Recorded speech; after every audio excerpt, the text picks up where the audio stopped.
Hey everyone, Nick from Nick's Crossing here, and welcome back to the train room, guys. Long time no see.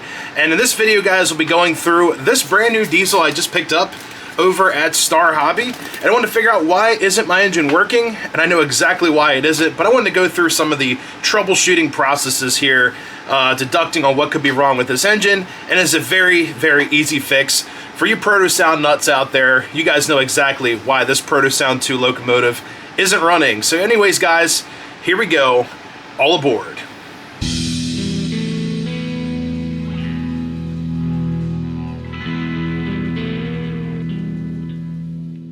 Alrighty guys, so we had a heat wave this week. It is a little toasty up here, and I do apologize, I haven't posted a real long video in a while. Been super busy working on the railroad, it's summertime, and just stuff at home. It's great being back home, and got lots of stuff to do around here, and also I've been kind of lazy, not gonna lie.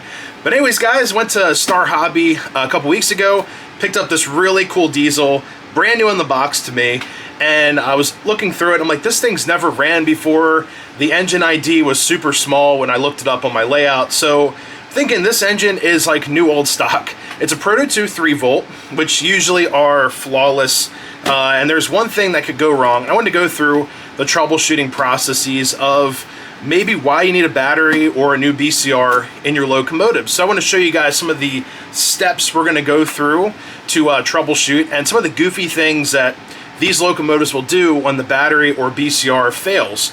And also, guys, at the end, I wanted to give this engine a makeover. So we're going to go through it. We're going to lube up everything, grease all the gears. So let's get into this video, guys. Let's get to the tracks. Alrighty guys, so here is the locomotive in question for today's video. This is a beautifully, newly acquired, new to me, Pennsylvania Railroad flavored RS11 locomotive from MTH Electric Trains. This is a Proto-Sound 2 3-volt system, and I bought this down in the Annapolis area, Maryland, and got it over at Star Hobby. Good people over there, family-owned business, gave me a heck of a deal on this thing, and she is a beaut, Clark. I mean, look at this thing. With the roof, got the antennas going all over the place, railroad phone, just love all the exhaust ports. This thing looks like it's from outer space, and of course it's an Alco. It's got a look and sound goofy, and I love it. Love Alcos, guys. They're just really cool looking engines. So I had to have it, got her home, and I knew it wasn't working entirely as it should, because we tested it at the shop, and I was like, you know, it probably needs a BCR or a battery. So in this video, guys, I wanted to troubleshoot with you some of the issues you may have to indicate that you need a new battery or BCR. Now, the reason why I'm saying battery along with BCR is that I've had some of these Proto-Sound 2 3 volts, what do you call it, the charging circuit actually fail in these, and I had to use a battery. And that port on the bottom right here is actually how you determine that it's a Proto-Sound 2 3-volt. That's a 3-volt plug on the bottom, versus the 5-volt is like a barrel jack that you guys have seen on some of the newer like plug-and-play accessories. That's the barrel jack. This is the 2-prong jack on the bottom, and that's there so when this engine is not in use or in service, you can actually charge it utilizing an accessory MTH used to sell. I think I have one up here somewhere. It's a battery charger with an adapter for both the 9-volt battery system of Proto-Sound 2 5 volts, and then we have the 3-volt on this right here. So normally I'd put a BCR in one of these, but if that charging circuit has failed, you can't charge the batteries that look exactly like this right here. It won't charge if the circuit's dead.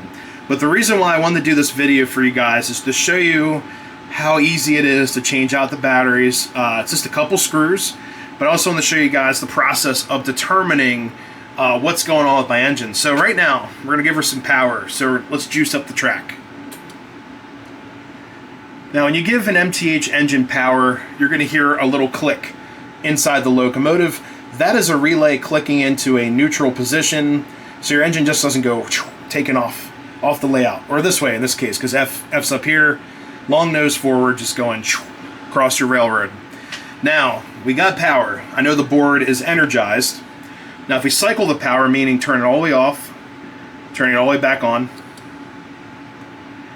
it's going to start up into its conventional mode. Now,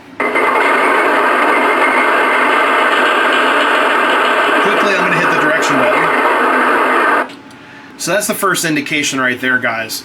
Now, when these batteries die, or BCRs, whatever's in here, they tend to not want to run at all, which is one of the downsides of the ProtoSound 2s. They did fix this with the ProtoSound 3 systems. There's a capacitor bank, and there's a lot of stuff going on when this battery isn't working. So first off, she can't cycle into forward or reverse. It's going to stay in neutral in a locked mode. So you can sort of sit it on the track for a while, let it really start up, try to charge up the battery. The old MTH manuals used to say, like, leave your train on the track for 8 hours or something while you're not there and let it charge. I'm like, I'm not doing that. The other thing too you can do is unlock the engine. There's a you can do the reset I just did, 1 horn and 5 bells, but as you can see, it's locked. It doesn't want to move. Now the other thing we're going to try is going through DCS. So we're going to use my iPhone here. We're going to try to access our locomotive through DCS using a WTIU. But first we're going to hit Run My Trains on the home screen. And let's go down the locomotive drop menu. So just for you guys, I deleted all my engines so you can see how this works. We're going to hit Add Engine. Add MTH engine, and it's going to read, and it found it. Now because I swiped my system, it says engine number 1. We're going to click that. Now normally it would show at the top, if I do the drop down menu, it would say PRR 8630 RS11 or PRR-RS11. Now the reason why it says 1 is because I reset the sound file in this engine here.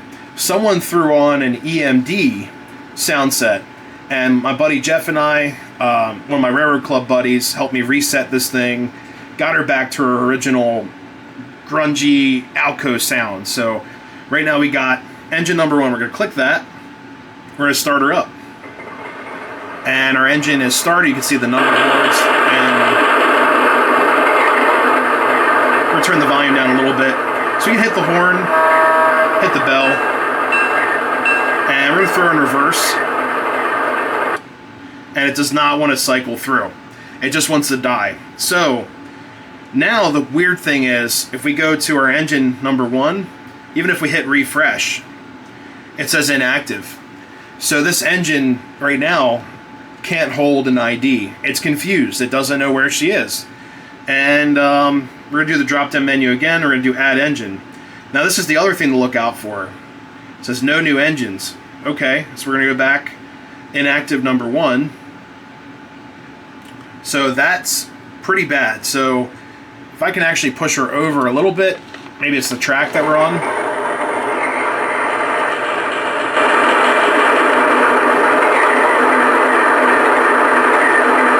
Now guys, as you can see from the cell phone image there, it gave it a new address called number 2.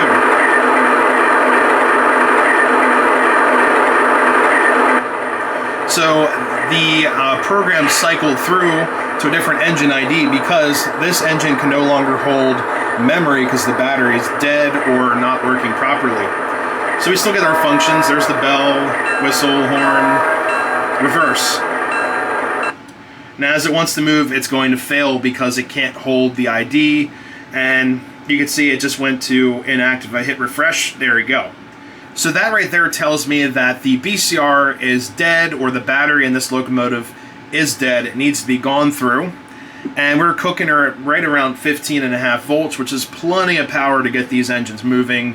It's not the dirty track. I just cleaned the track the other day. It's our locomotive just not being able to hold that value in there to communicate back and forth, so the thing just shuts down. Now, the ProtoSound 3 locomotives will not do this unless there's something really wrong with the motherboard. This is more of a Proto 2 problem. And ProtoSound 1, a lot of you guys are probably listening to this saying, why aren't you mentioning ProtoSound 1? Well, ProtoSound 1 engines will do a similar thing, but the only difference is that ProtoSound 1 cannot connect to DCS. It is not a command control. All Proto 1 engines are strictly conventional operation. Now, a ProtoSound 1 locomotive, if it just goes into neutral and doesn't want to move, if you cycle the power or hit direction, most likely your battery or BCR needs to be changed. So that is the only main difference here. Just took it to the next step incorporating DCS. So let's get our locomotive over to the bench. We'll get her opened up and show you guys the guts of this engine. So let's get over to our table. All right, guys, because of the lighting, the shell does not want to come off this end here. But we have great news, and I'm actually happy to see this. We have a green battery right here. This is your battery cell. And zoom in on that. And on the inside of the locomotive, we can see that this is our stacker board right here. This is a Proto 2 3-volt board. And the battery is actually smaller than what I'm used to seeing. I'm used to seeing a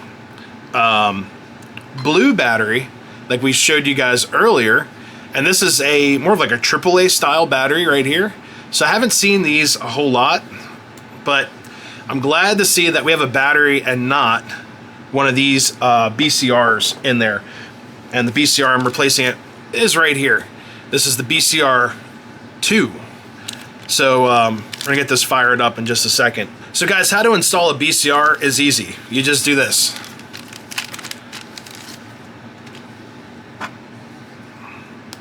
And there you go. It's installed. And we can actually bench test this once we get her all sealed up to make sure all the wiring isn't, you know, all over the place. And with this BCR, we just put this in the battery slot that MTH has already given to us. And there you go. That's it. That's the installation. That will hold on. The battery's not going to go flying, or the BCR will not go flying out. Just make sure your wire management is right so you don't crimp or damage these like little handrails and such. And just keep an eye out for wires. You got these little handrails on this side to watch out for. All right, so we're good to test. The BCR has been installed. The shell's nice and buttoned up. Got our contacts here. And for this test, I'll be using a Z controller with a Z1000 power brick. I highly recommend, guys, if you're running anything Proto Sound, pick yourself up a Z1000 or one of the larger MTH controllers or transformers. I highly recommend not to use the old post-war stuff. You'll fry your boards out. This is no good. But anyways, guys, BCR is in there. It's installed, and a couple of things should be different than before. So we're going to get a nice startup sequence once this engine gets power. The other thing will be we'll hear sounds between the cycling of neutral, forward, neutral, and reverse. And then also we should get the shutdown phase. Now that utilizes the power of the BCR to keep the sounds going on the motherboard, so we hear that nice shutdown sequence. If the BCR is bad or your battery's bad, you won't get the shutdown at all, because you're taking the track power off your wheels and the engine itself is powering the board just for a few seconds. And we're also going to test this with DCS to make sure she is running A-OK. So let's give her some power. We're going to go about 7 volts here. Instant startup. There we go. We're going to let it sit for about 10 seconds or so, let it charge up. You should be able to hit the horn. Yep, horn and bell. All right, let's do, just for argument's sake, let's just reset the board. We're going to do 1 horn and 5 bells.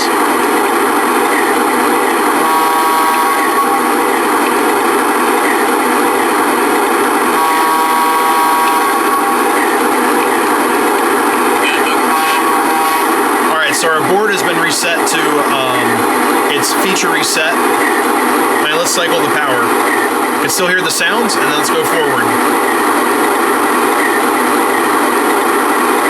And there we go, we're moving.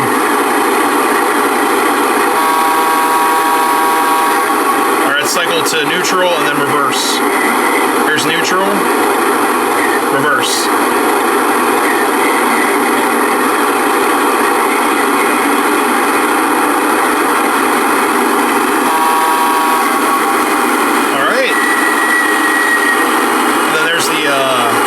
Wheel. And then the power's been cut off, so let's hear the shutdown.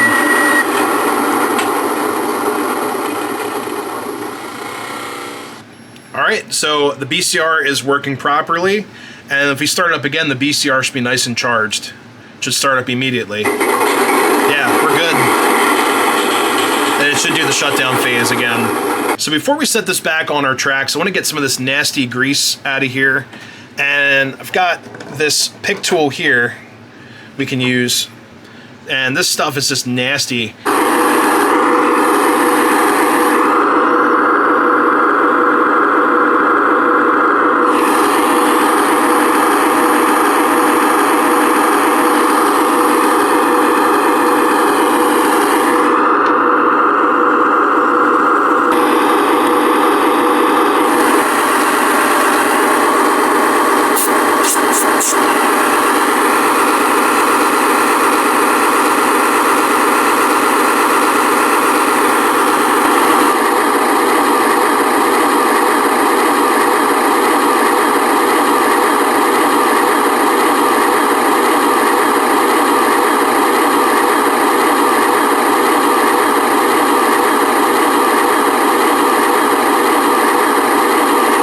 Alright guys, our RS11 is all patched up and ready to go. Did grease some of the gears on there, just a light grease with the Molly grease from Woodland Scenics, or it's called like Hobby Lube now.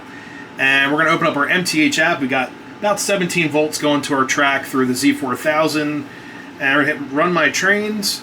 We're going to go to the pull down menu, add engine, and it's going to find it.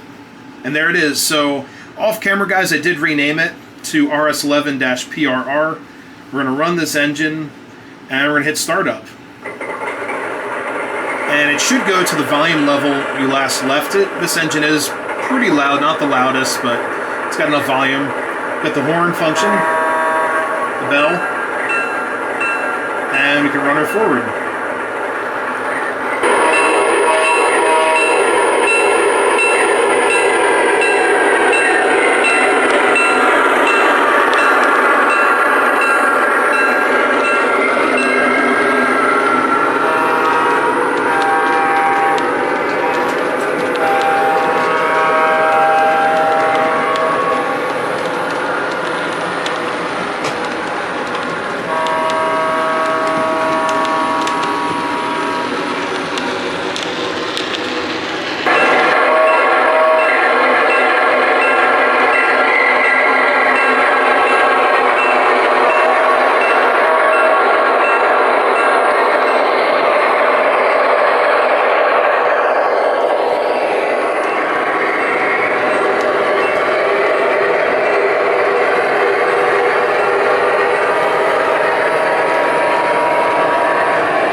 Alrighty everyone, that's going to do it for this video on changing out the battery to that BCR, using that process of deduction to figure out what's going on with this board. Is it okay? Is it, locked up? What's going on? And that BCR changed everything. Now this engine's running great, like a brand new piece. I think the next little thing I'll do to it, maybe change out the speaker to a newer one, get some more depth in there. We also lashed her up to the older RS3, which is a 5 volt, I believe, has a barrel jack on the bottom, and everything was running great. So hopefully you guys enjoyed this quick tutorial video. And like I said before, it's just a couple screws. Don't be too afraid. Get that BCR in there, get the batteries out, help prolong your engines. And the only little thing I noticed, just let them on the track for a little bit to charge up before switching direction and all that. And everything worked great. But anyways, guys, if you enjoyed this video and you're new to the channel and haven't yet, please subscribe, leave a thumbs up, leave a comment below. And also, guys, check out my Teespring merch shop. You can pick up a t-shirt to support the channel and receive a very, very small commission from every piece acquired and purchased through Teespring. Happy railroading. We'll see you next time. See you guys.